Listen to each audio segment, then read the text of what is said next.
Vamos a leer un famoso versículo que se encuentra en Isaías 53. Y como título a esta lectura sugiero que le pongamos como título el fruto del Calvario. Dice así el pasaje este tan conocido 53:11 de Isaías. Verá el fruto de la aflicción de su alma y quedará satisfecho. Por su conocimiento justificará mi siervo justo a muchos y llevará las iniquidades de ellos. Es un pasaje adecuado para la Santa Cena, cuando las cosas vuelvan a la normalidad, la Iglesia vuelva a la normalidad, seguiremos con el libro de Mateo. Pero vamos a hacer una pequeña reflexión sobre este versículo en esta tarde. Esta lectura tiene una connotación de ser un pasaje que, si lo leemos todo, es un pasaje triste, de mucha angustia, de mucha melancolía, y con mucha razón. Es un pasaje que nos habla muy claro de la crucifixión de nuestro Señor Jesucristo. Pero la verdad es que este pasaje, esta porción de la Escritura, sí que describe la agonía, pero también describe el triunfo, el logro del Mesías. De hecho, el capítulo debió haber comenzado en 52:12. Ya sabéis que lo que es inspirado, la palabra de Dios es inspirada, pero los epígrafes que se ponen por encima de los capítulos, pues es una cosa arbitraria y no son inspirados, son cosas que lo han realizado los hombres. Y entonces en el 52:13 dice: «He aquí mi siervo será prosperado, será engrandecido y exaltado, y será puesto muy en alto». En el pasaje que hemos leído antes habla de sufrimiento del siervo de Jehová, y el versículo este que hemos leído es muy positivo: y será exaltado. Es un versículo que nos habla de victoria, es un versículo que nos habla de exaltación. El versículo que vamos a profundizar en esta tarde, por eso he cogido no solamente medio versículo, para profundizar más en él. Tiene también este tono de victoria, de triunfo. Nos vamos a concentrar en la primera parte del versículo. El versículo habla de nuestro Señor Jesucristo. Es el único siervo justo, el que sufrió la aflicción, como dice en los versículos 3, 4 y 5. Sufrió la aflicción de ser molido, que lo describe con una descripción fabulosa, de ser herido, de ser muerto por nuestros pecados. Y precisamente porque es Cristo que nos habla el versículo, la frase, la primera oración es algo seguro. Verá la aflicción de su alma y quedará satisfecho. Habla el Señor Jesucristo. Es algo seguro. El versículo no dice, a lo mejor verá, o quizá verá, o tal vez sea posible que Él vea el fruto, Señor Jesucristo, que Él vea el fruto de la aflicción de su alma y a lo mejor quedará satisfecho. No. Verá con toda afirmación, con toda solemnidad. Y esto es algo segurísimo, pues es la obra de Cristo. Dios verá la aflicción de su alma y de seguro entonces quedará satisfecho. Y notad que se trata de la aflicción de su alma. En la hora de la cruz, en el Gólgota, nuestro Señor Jesucristo sufrió mucho. Si leemos el pasaje, está todo lleno de sangre. Es un pasaje lleno de sangre. Notad que se trata de la aflicción de su alma. En el Gólgota, nuestro Señor Jesucristo sufrió mucho. Es un sacrificio único y es un sacrificio irrepetible. En la historia de la humanidad no se volverá a repetir este sacrificio y traerá satisfacción permanente al problema del pecado, el problema que tanto afecta a la humanidad, que tanto afecta en los negocios, que tanto afecta a la salud, que tanto afecta a la enfermedad. Él sufrió mucho en su cuerpo, cuando le pusieron la corona de espinas, Pasaban por allí los soldados y con una caña le golpeaban en la cabeza, incrustándole las espinas en la cabeza. Y cómo le azotaron, sufrió mucho, y cómo se burlaron de él, y le horadaron, le atravesaron las manos y los pies. Él sufrió mucho en su cuerpo, pero aún más sufrió el Señor Jesucristo en su alma, mucho más en su alma. Y lo que le dolió más en su alma no fue que en el Getsemaní los discípulos desertaron y lo abandonaron y lo dejaron solo a merced de los soldados romanos. Lo que más le dolió en su alma no fue la traición de Judas, que lo vendió por 30 monedas de plata, o la negación de Pedro. No fueron cosas que le hicieron sufrir, pero no fue lo que más le hizo sufrir.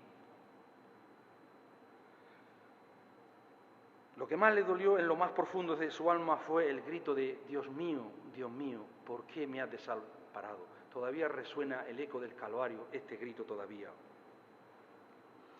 Estaba clamando, estaba angustiado debido a la separación que ahora experimentaba de su padre.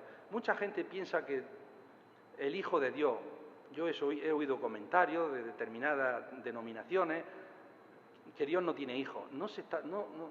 Teólogos, no decía estas cosas. No se trata de que Dios tenga hijos, se trata de su relación con el Padre. De eso se está, Padre e Hijo, es de relación.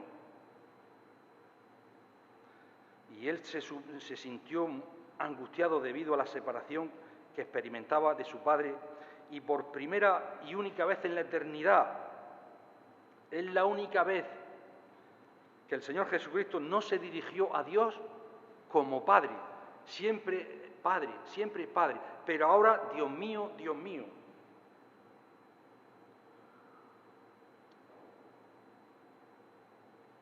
Puesto que el Hijo ya había tomado el pecado sobre sí mismo. El Padre le dio la espalda, porque Cristo, si concentráramos todos los pecados, los tenemos concentrados en el Señor Jesucristo, y Dios le dio la espalda al Señor Jesucristo, le dio la espalda.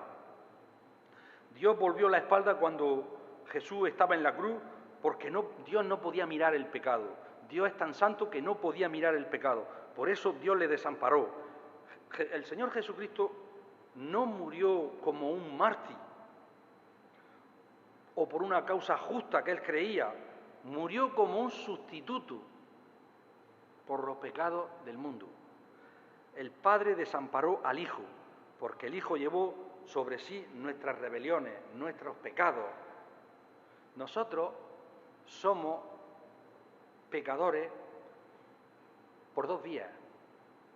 Una, por condición. Adán pecó, Adán comió de la fruta prohibida y por condición somos pecadores. Pero también somos pecadores por voluntad propia, por dos vías. Y el Señor Jesucristo murió por nuestras rebeliones, por nuestros pecados. Murió por nuestros pecados conforme a las Escrituras, al que no conoció pecado. Por nosotros les hizo pecado. Jesucristo no solo cargó con los pecados de la humanidad, sino que en realidad se convirtió en un pecado, como digo. Si concentráramos todos los pecados, Él se convirtió en pecado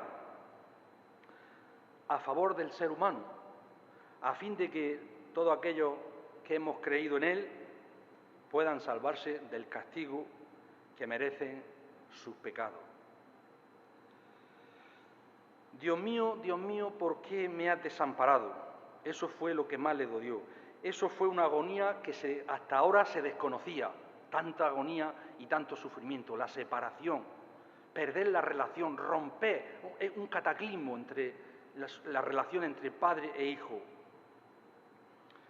Fue de lo más horrible, pero ese sufrimiento tan terrible, toda esa aflicción tuvo su fruto. Dios no da puntadas sin hilo. Tuvo su fruto, tuvo sus efectos, tuvo sus logros, y eso es lo que satisface a Cristo. Es como cuando Dios, en el primer día hizo la luz, en el segundo día separó la tierra de los mares, creó los peces, creó en el sexto día, creó al hombre y la mujer a imagen y semejanza de Dios. Y cuando mira, dice que todo lo que había creado era bueno en gran manera. Y esto es lo mismo, esto es bueno en gran manera. Y tuvo esa satisfacción. Pero ¿cuál fue el fruto de la cruz? ¿Cuál fue el fruto del Calvario? Podíamos pensar. A ver, vamos a ir desarrollando y profundizando en el versículo. El versículo nos dice, verá el fruto de la aflicción de su alma y quedará satisfecho. ¿Cuál fue el logro que le dio tanta satisfacción al Señor Jesucristo? Hay algunos que dicen que Cristo nos libró de las enfermedades, que Cristo nos libra de la pobreza. Algunos piensan eso. Que Cristo nos libra de todos los problemas que pudiéramos tener en este mundo. Que Cristo entonces está satisfecho porque tenemos cuerpos sanos, casa, coche. Y por eso el Señor Jesucristo queda satisfecho en esta situación. Pero por supuesto que no. Esto es la teología de la prosperidad. Ese evangelio es muy pobre y eso es vana predicación. Todo aquel que predica este tipo de mensaje, su predicación es vana y no sirve para nada. No pasa del techo.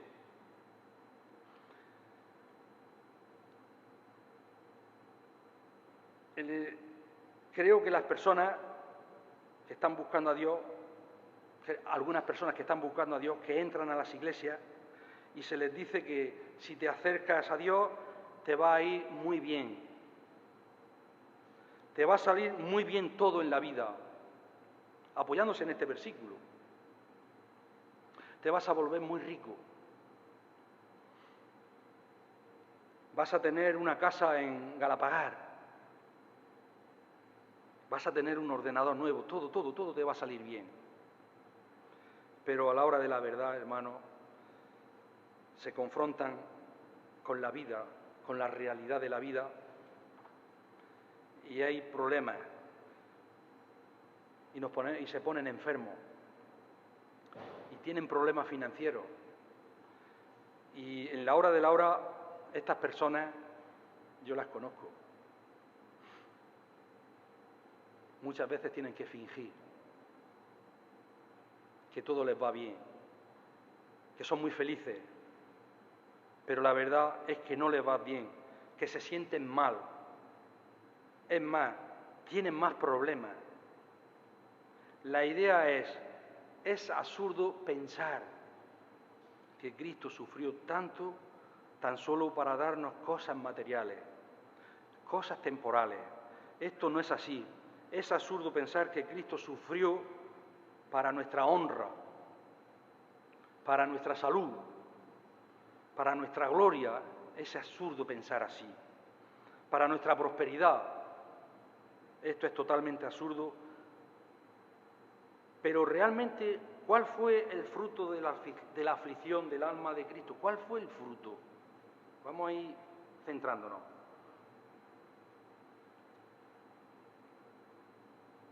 ¿Qué le causó esa gran satisfacción al final de todo? ¿Qué le causó? Podemos pensar en tres cosas, nos vamos a apoyar en tres puntitos. Leyendo atentamente el versículo, podemos pensar que el fruto de la aflicción de su alma que le causó gran satisfacción fue muchas personas justificadas. Ese es el primer punto. Nos dice el versículo 11, verá la aflicción de su alma y quedará satisfecho. Por su conocimiento justificará mi siervo a muchos. Justificar en la Biblia no significa excusar.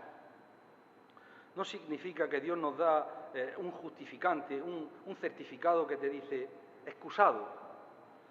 No nos excusa por las buenas. Nos excusa por ser pecadores, no. Por no tener pecado, no. Dios no puede hacer eso. Dios es muy santo. Justificar en la Biblia significa que Dios nos considera, escuchad, justos. Dios nos declara justos, como decía Isaías en esta tarde. Nos declara inocentes. Y esto es posible porque Cristo, el siervo justo, sufrió nuestros dolores, sufrió el castigo que merecían nuestros pecados. Por eso Dios nos declara justos, no porque nosotros seamos justos y buenos. Por eso Dios nos perdona y nos puede declarar justos, porque pone a nuestra cuenta, la justicia de Cristo las pone en nuestra cuenta y nosotros ponemos en su cuenta nuestros pecados. Por eso el apóstol Pablo dice, al que no conoció pecado, se refiere al Señor Jesucristo. Por nosotros le hizo pecado, allí condensado. Hubo un intercambio. Cristo recibió nuestros pecados y nosotros recibimos la justicia del Señor Jesucristo. Por eso, entonces, Dios nos puede justificar. Cuando conocemos a Cristo, le recibimos, entra en nuestra vida, entra en nuestro corazón y le pedimos el perdón de nuestros pecados y nos declara justos. Y por eso el Señor Jesucristo tuvo tanta satisfacción al ver a muchos justificados por su aflicción, por su sufrimiento, por su muerte. Ese es el fruto. Vosotros, queridos hermanos, sois el fruto de su aflicción, vuestra salvación. Sois el fruto de Él. Somos el fruto de su sufrimiento en la cruz. Vamos a ver a Dios en la eternidad, vamos a estar con el Señor. Por eso, por su sufrimiento. Y hay que tomar en cuenta que a los que justificó, a estos también glorificó. Glorificar, lo he mirado en el diccionario, y dice, dar tratamiento de glorioso, o de ser digno de gloria. Somos dignos de la gloria de Dios, de la gloria divina. Fijaos, nos glorificó, también nos glorificó. En otras palabras, nuestra justificación también tiene efectos secundarios en nuestras vidas diarias, efectos eternos. En primer lugar nos justificó y en eso hace que seamos transformados. Y la transformación es por nuestra justificación, que somos purificados para que podamos entrar en la gloria eterna con Dios. Tenemos que ser purificados. Entonces, esto de la justificación incluye mucho. Desde el principio de nuestras vidas hasta el final de nuestras vidas, la justificación incluye mucho.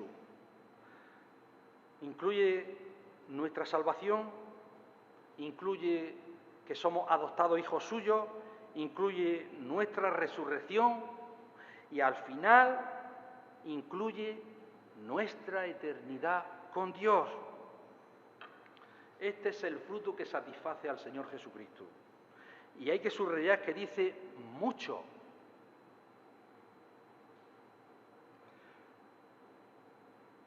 Ahora tal vez pensamos que los cristianos somos pocos. Los judíos pensaban lo mismo. Pensaban que de 4 personas que se iban a encontrar en el cielo, 3 eran judíos y 1 un gentil. También lo pensaban los hebreos de entonces. Hay algunos teólogos, cuando dicen mucho, hay algunos teólogos que consideran que los bebés que mueren en su infancia se van al cielo. Los bebés que mueren abortados se van al cielo. Hay algunos teólogos que piensan así y yo me sumo a ellos. Suscribo lo que ellos dicen. Estoy de acuerdo con ellos. Los bebés que son abortados se van al cielo. Y es triste que el bebé vaya al cielo y la madre vaya al infierno. Al cielo también van las personas discapacitadas que no pueden ejercer fe. Personas que no pueden arrepentirse, no saben arrepentirse, no saben lo que es eso. Niños con síndrome de Down en el cielo estarán. Y en último término, la sangre de Jesucristo le justifica a toda estos seres humanos. La sangre les tapa, les cubre a estos seres humanos. No tengamos ninguna duda, hermano, ninguna duda. Si mujer, a ti un bebé abortaste por cualquier cosa que te ha venido mal o que en fin, que no ha ido bien la cosa, lo verás en el cielo. No os quepa la menor duda. Son justificados por Dios. Y esto hace que muchos sean justificados al final.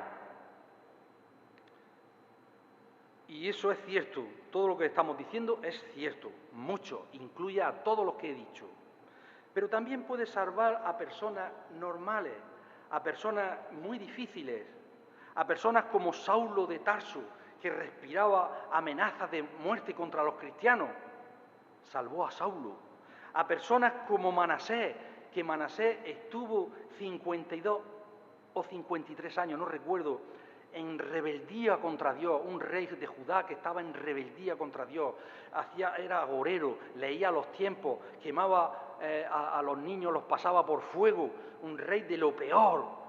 Y al final vinieron ejércitos extranjeros, lo cogieron, se lo llevaron preso y lo metieron a la cárcel, y allí se arrepintió y pidió perdón al Señor. Un rey malísimo, 50 años persiguiendo a la ley de Dios, persiguiendo a los profetas.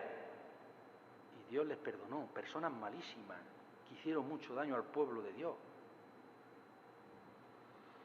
Personas como Mateo, que le negó 3 veces. Personas como nosotros, como nuestros amigos, como nuestros parientes, como nuestros hijos. Él puede salvar a muchos por el conocimiento de Cristo. Y la idea es, el fruto de la aplicación de su alma de Cristo fue ver a muchas personas justificadas, muchas personas salvadas.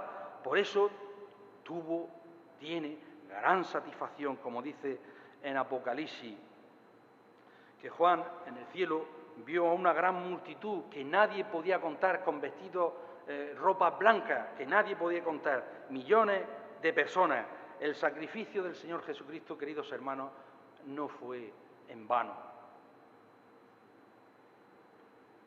Logró su propósito. Como dice en Hebreo, de llevar muchos a la gloria. Esto no depende del hombre. Esto depende totalmente de Dios. Y es por esto que es seguro. Verá el fruto de la aflicción de su alma y quedará satisfecho. ¿Cuál es el fruto de la aflicción del alma de Jesucristo? Número 1, ver muchas personas salvadas, justificadas, redimidas. En segundo lugar, ver las obras del diablo destruidas. El que practica el pecado, dice Primera de Juan 3:8, es del diablo, porque el diablo peca desde el principio. Para esto apareció el Hijo de Dios, para deshacer las obras del diablo. Claro que Cristo tiene gran satisfacción ver al enemigo de Dios vencido. Dios tiene gran satisfacción al rescatarnos, a rescatar cautivos del diablo, los que estaban sujetos al diablo, cautivos. Tiene gran satisfacción al condenar al diablo y sus secuaces. Eso es lo que leemos en la Biblia y es lo que pasó por la cruz, por la agonía de la cruz. Y eso se logró en el Calvario. En el Calvario, el diablo pensó que tenía la victoria ganada. Ya he vencido al Hijo de Dios. Lo he perseguido a lo largo de toda la historia y ya lo he vencido. Pero estaba equivocado, era totalmente lo contrario. Allí perdió, allí Cristo lo venció.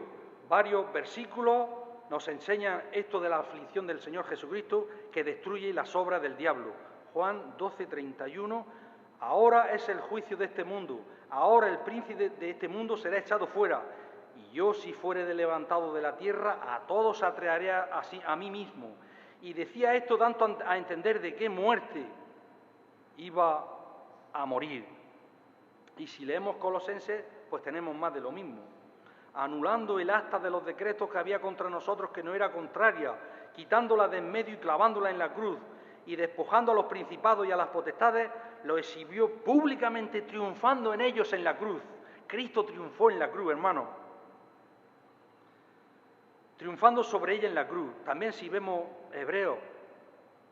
Así que por cuanto los hijos participaron de carne y sangre, Él también participó de lo mismo, para destruir por medio de la muerte al que tenía el imperio de la muerte, esto es, al diablo. Entonces nuestro Señor Jesucristo tuvo gran satisfacción al ver deshacer las obras del diablo, ver la destrucción del diablo y sus secuaces por su aflicción. Y en tercer lugar y último lugar, y terminamos, ¿cuál es el fruto de la aflicción del alma de Cristo que le causó tanta satisfacción? Saber que Él sería exaltado. Es el tercer punto. Ese es el tema de Isaías 53. Y si miramos a 52:13, he aquí que mi siervo será prosperado, será engrandecido y exaltado. ¿Por qué?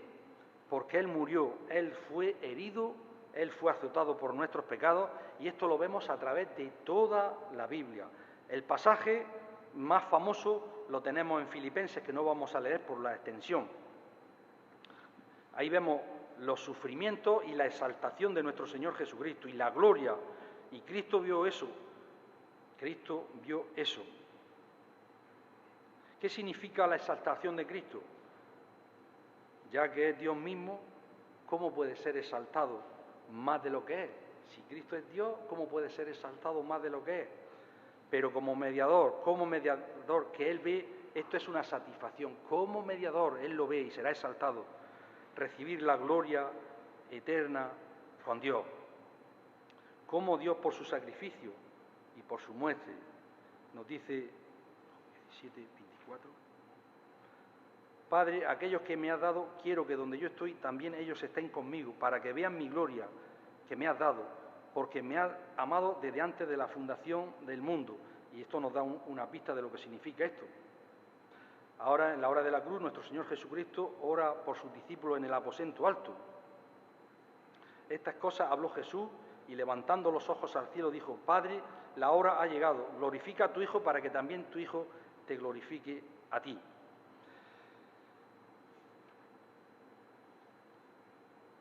Quiero terminar con una aplicación. El tema es más largo, pero veo que el tiempo ya se me ha ido. Si todo lo que hemos dicho es verdad, y lo es, entonces conoce al Señor Jesucristo. Crece en el conocimiento del Señor Jesucristo.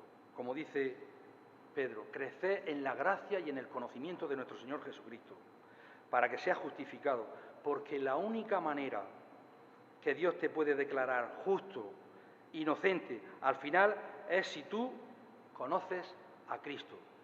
El versículo es muy claro: verá el fruto de la aflicción de su alma, por su conocimiento justificará mi siervo a muchos. Y qué buena es esa palabra mucho. Esta es la palabra en la que tú puedes incluirte. Es para muchos, muchísimo. Entonces, termino. Conoce a Cristo, al Cristo de la Biblia. Cree en Él como el Hijo de Dios, que vino a este mundo para salvarnos de nuestros pecados. Esto es lo que nos justifica. Esto es lo que nos lleva al cielo. Que el Señor bendiga su palabra. Padre Celestial, te damos muchas gracias en esta tarde por escuchar y expresar, Señor, lo que hay en tu mente y en tu corazón. Que muchas personas conozcan el Evangelio y sean salvas. Esto es nuestro deseo, Señor. Ayúdanos a predicarlo, ayúdanos a extenderlo y ayuda a que alguna persona, algún alma venga a tus pies. Bendícenos en esta tarde, Señor, y que nos vayamos a nuestra casa con bien y con tu bendición. En el nombre precioso de Jesucristo. Amén.